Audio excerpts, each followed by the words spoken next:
Hatikva ne s'est pas bâtie en un jour, ni dans un seul endroit.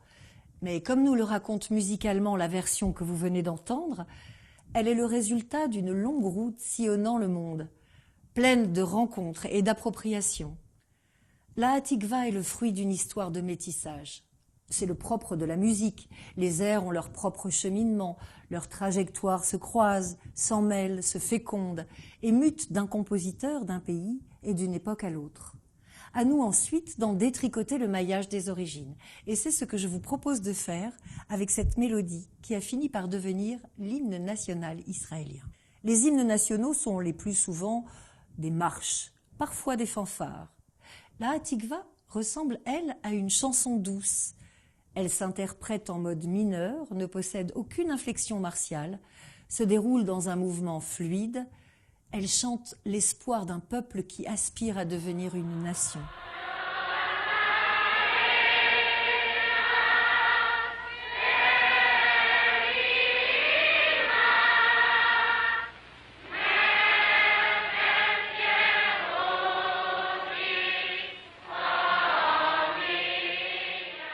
On doit les paroles à un poète lunaire, voyageur, excentrique, Naftali Herz Humbert, né en 1856 en Galice, Ukraine, dans le Chassidland, et qui a tout quitté pour découvrir le monde et écrire des poèmes, et qui, au fil de ses voyages, s'était pris de ce que l'on appelait alors la Palestine et du sionisme politique.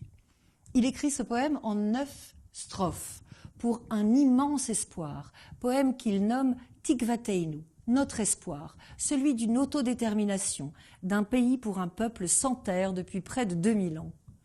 Naftali Humbert se serait inspiré du chapitre 37 du livre d'Ézéchiel, en modifiant radicalement le sens du texte biblique original. Dans le verset d'Ézéchiel, les fils d'Israël perdent réellement espoir. Nos eaux sont desséchées, notre espoir est perdu, c'est fait de nous. Avda tikvateinu, notre espoir est perdu.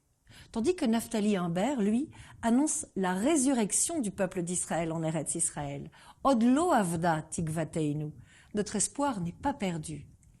2500 ans après le prophète Ézéchiel, dès 1860, des personnalités juives encouragées par le nationalisme européen du XIXe siècle expriment leur désir d'établir une patrie juive en terre d'Israël et de voir se réaliser le souhait émis de génération en génération au soir du Seder de Pessah, l'an prochain à Jérusalem, d'être liot am chofshi be'artseinu, un peuple libre sur notre terre. Eretz Tzion ve'Yerushalayim, la terre de Sion et de Jérusalem.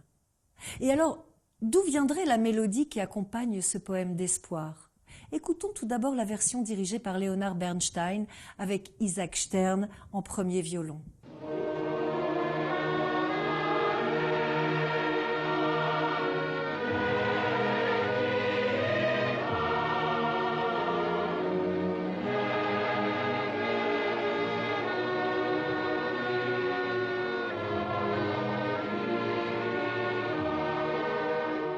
De nombreux chercheurs se sont penchés sur les origines de cette mélodie. Astrid Baltzan, pianiste, musicologue et chercheuse israélienne, a durant 8 ans étudié les origines de la Hatikva. Et c'est tout à fait édifiant. Défaisons-nous tout d'abord d'un mythe selon lequel la Hatikva s'est inspirée de la Moldo, le poème symphonique composé par Bedřich Smetana en 1874.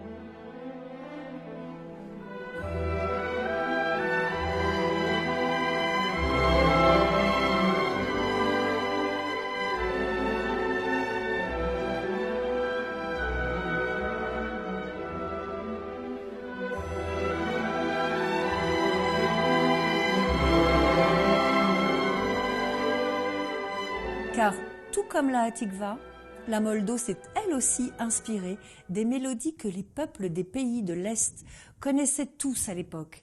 Les Hongrois, les Tziganes, les Juifs la fredonnaient. L'une d'elles est une chanson populaire hongroise, Karul Hu Boy, le chariot à bœuf.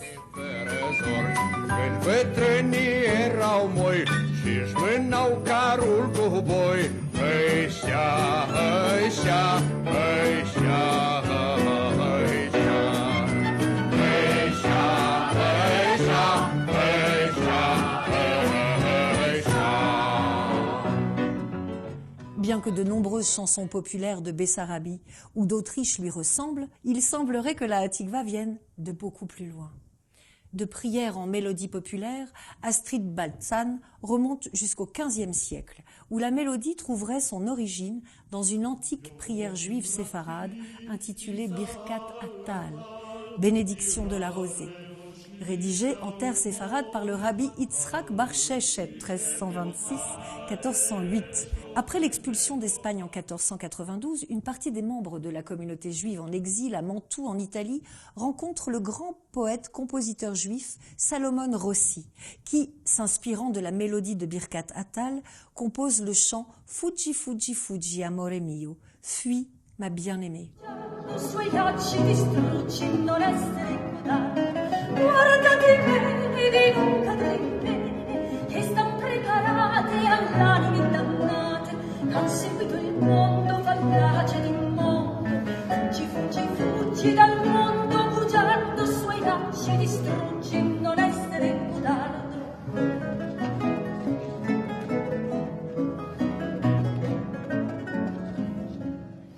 Lors d'un long séjour en Italie, vers 1781, la mélodie de Salomon Rossi tombe dans les oreilles d'un jeune prodige viennois, Wolfgang Amadeus Mozart, qui lui inspirera la chanson enfantine « Ah, vous dirais-je, maman ». Puis Smetana composera en 1878 la fameuse Moldo, écrite, hasard du calendrier, la même année que Naftali Humbert écrira son poème Tikvateinu. Tout un enchaînement d'inspiration qui finira par donner naissance à la Hatikva. Et quelle route alors a emprunté cette poésie, Tikvateinu, et cette mélodie pour devenir la Hatikva? Eh bien, c'est le compositeur moldave Samuel Cohen, parti s'installer à Rishon LeZion en 1878, qui en est l'auteur, le marieur, le chatran, si vous voulez. Il s'est inscrit dans la lignée de ceux qui ont revisité cette mélodie pour composer la Hatikva.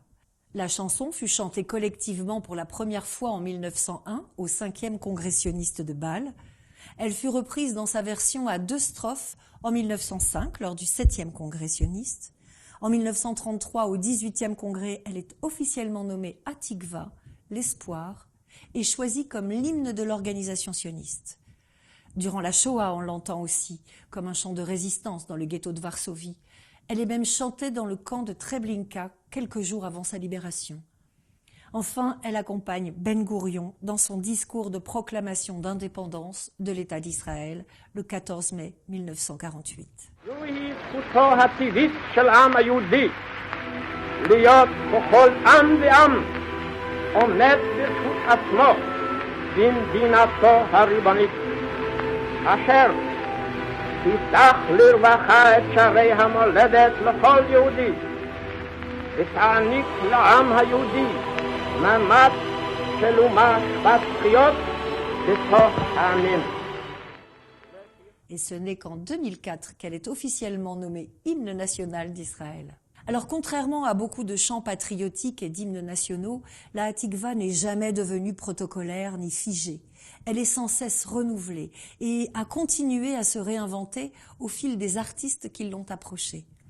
En voilà quelques versions, la liste est loin d'être exhaustive. On l'entend chez John Williams dans le film Munich de Steven Spielberg ou dans Exodus d'Otto Preminger. La chanteuse Renée Lebas, née Lieben, l'une des grandes voix françaises d'après-guerre, en interprétera une adaptation en 1956, Gare de l'Espérance, sur les paroles d'Henri Lemarchand et une orchestration d'Émile Stern. Enrico Macias la reprendra également en français dans les années 60. Le pianiste new-yorkais Ben Sidran l'a revisitée version jazz. La chanteuse israélienne Rita, en français, en anglais, en hébreu, même en chinois. Ici, chez une famille juive de Kaifeng, en Chine, et en chinois.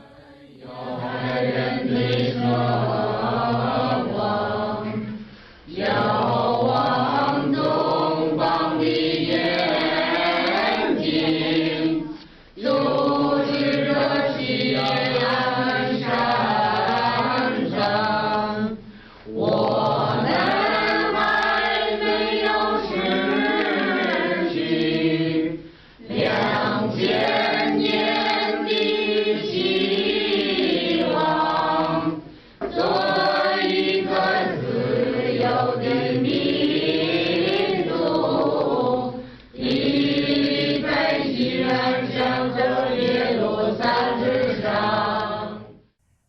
La version chantée par Barbara Streisand en duplex avec Golda Meir en 1978 pour les 30 ans de l'État d'Israël est gorgée d'émotion.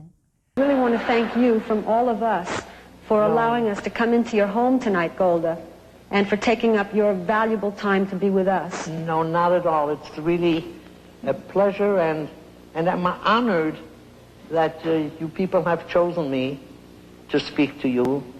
And please let them know how deeply appreciative I and everybody in Israel is of your contribution for our 30th anniversary.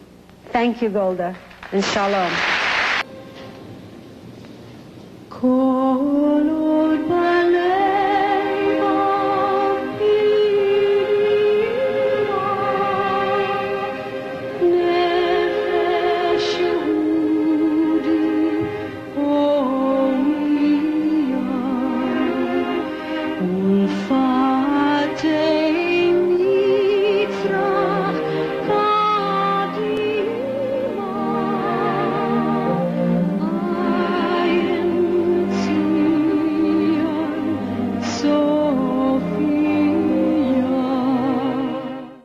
Même Omer Adam, le chanteur israélien actuellement le plus populaire, a revisité version hip-hop la Hatikva avec la chanteuse Noé Kirel.